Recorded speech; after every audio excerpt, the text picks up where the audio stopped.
ये पूरा देश आपका कर्जदार है।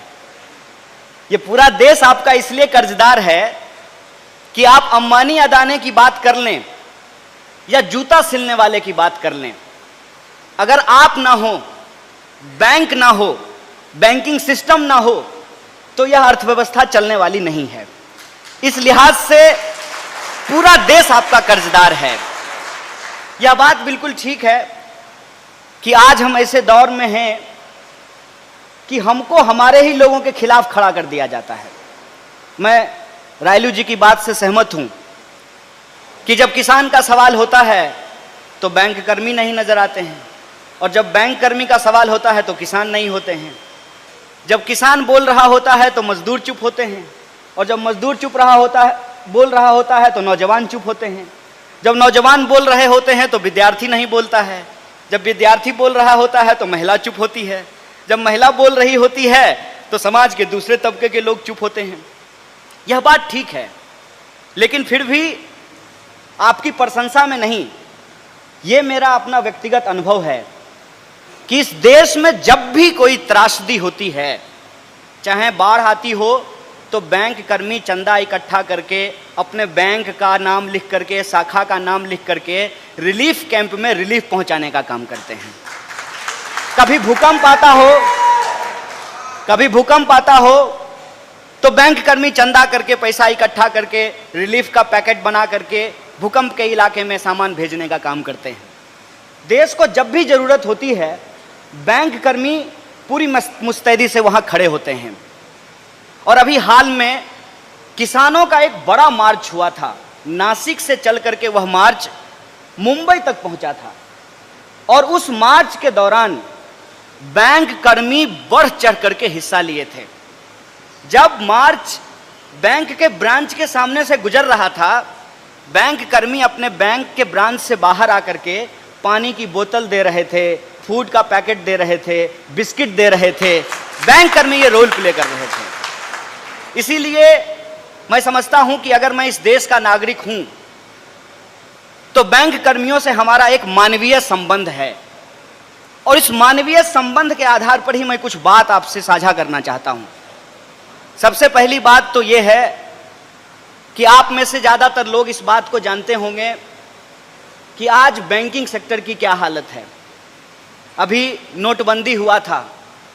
नोटबंदी के दौरान 2 लोगों की जान गई। एक वो जो लाइन में लग करके रुपया निकालने के लिए गए थे, और एक वो बैंक कर्मी जो रात को 12 बजे तक नोट गिन गिन करके उनको रुपया दे रहा था। लेकिन प्रश्न ये है कि जब देश के ऊपर कोई संकट आता है, जब सरकार कोई नीति लेकर के आती है, तो उसको इंप्लीमेंट करने का काम बैंक कर्मी करते हैं, बैंक एम्प्लॉइज करते हैं। लेकिन जब बैंक का सवाल आता है, जब बैंक एम्प्लॉइज के पीएफ का सवाल हो, वेज का सवाल हो, पेंशन का सवाल हो, उनके दूसरे सोशल सिक्योरिटी का सवाल हो, तो उनके सवालों को गुमराह कर दिया जाता है। एक चीज आप लोग भी महसूस करते होंगे कि जब आप शाखा में काम कर रहे होते हैं तो आप सर्विस प्रोवाइडर होते हैं, और मैं बतौर ग्राहक यदि बैंक पहुंचा हूं, as a consumer, as a account holder जब मैं बैंक पहुंचा हूं, तो मेरी अपनी जल्दी है। मुझे जल्दी से अपना चेक जमा करना है, अपना पासबुक लेना है, अपना पासबुक अपडेट करवाना है, या हमको म्यूचुअल फंड खरीदना है, या हमको इंश्योरेंस सेक्टर में इन्वेस्टमेंट करना है, हमको गाड़ी का लोन लेना है, हमको होम लोन लेना है। हमारी अपनी जल्दी होती है और आपकी अपनी परेशानी होती है। सबसे बड़ा झूठ तो यही होता है कि डिजिटल इंडिया का इतना बड़ा ढोल पीटा गया है, और जिस बैंक की यूनिट में सबसे ज्यादा हाई स्पीड इंटरनेट लगा होता है, वहां का बार बार सर्वर ही फेल कर जाता है। बताइए क्या मजेदार बात है। अक्सर जब आप बैंक पहुंचेंगे तो कहेगा कि सर्वर नहीं काम कर रहा है, मतलब पैसा तो भेज दिए हैं, कहीं हवा में अटक गया है, वो पहुंचा ही नहीं है। अब आप बताइए कि इसके लिए कौन रिस्पॉन्सिबल है। एज ए कंज्यूमर मैं रिस्पॉन्सिबल नहीं हूं, और एज ए बैंक एम्प्लॉय आप रिस्पॉन्सिबल नहीं है। लेकिन इसको झेलता कौन है? इसको झेलते हैं इस देश के जो आम लोग हैं, जिनको हम कहते हैं कॉमन सिटीजन। और यह जो कॉमन सिटीजन की परेशानी होती है, उस परेशानी को फेस करने के लिए आपको जाली के पीछे बिठा दिया गया है। आजकल शीशा लगा दिया गया है, उसको वहां पे बिठा दिया गया है। प्रश्न यह है कि पब्लिक को फेस करें आप, पब्लिक का गुस्सा फेस करें आप, और पब्लिक आप ही को कामचोर समझती है। आखिर इसके लिए कौन जिम्मेवार है? इस बात पर एक बार गंभीरता से विचार कीजिएगा। और रायलू साहब थोड़े एग्रेशन में और गुस्से में यह बात कह रहे थे, लेकिन अगर शांतिपूर्वक इस बात को सोचा जाए तो जो लोग, आवाज नहीं आ रही है क्या मेरी? अच्छा ठीक, ये रुकावट बन रहा था। प्रश्न ये है कि आप पब्लिक डीलिंग में हैं, आप पब्लिक सर्विस में हैं, आपको पब्लिक का गुस्सा झेलना पड़ता है, और पब्लिक का डिमांड भी जायज है। पब्लिक का डिमांड ऐसे जायज है कि एक बात सोच के बताइए, सरकार ने पहले कहा कि खाता खुलवा लीजिए, कैशलेस इकोनॉमी होगी, तो मारे लोग लाइन लग करके खाता खुलवाने लगे। जनधन का खाता, तरह तरह का खाता लोग खुलवाने लगे।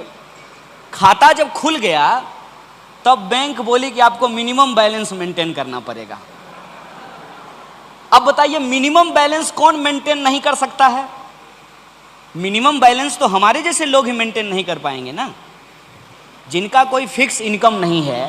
रिक्शा चलाने वाला, ठेला चलाने वाला, सब्जी बेचने वाला, जूता सिलने वाला, नौजवान, विद्यार्थी, महिला, जो कभी कभी पति रात को सो गए हैं तो जेब टटोल करके देख लेती है कि कुछ इसमें बचा हुआ है कि नहीं है।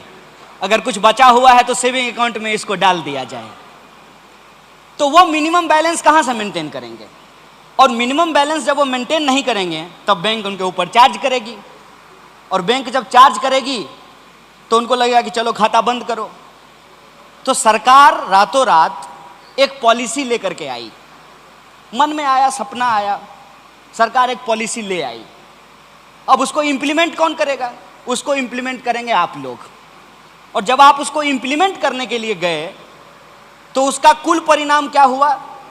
कुल परिणाम यह हुआ कि आरबीआई बोली है, ये हम नहीं बोल रहे हैं, ये कम्युनिस्ट पार्टी के लोग या भाजपा के लोग नहीं बोल रहे हैं, ये आरबीआई बोल रही है कि जितना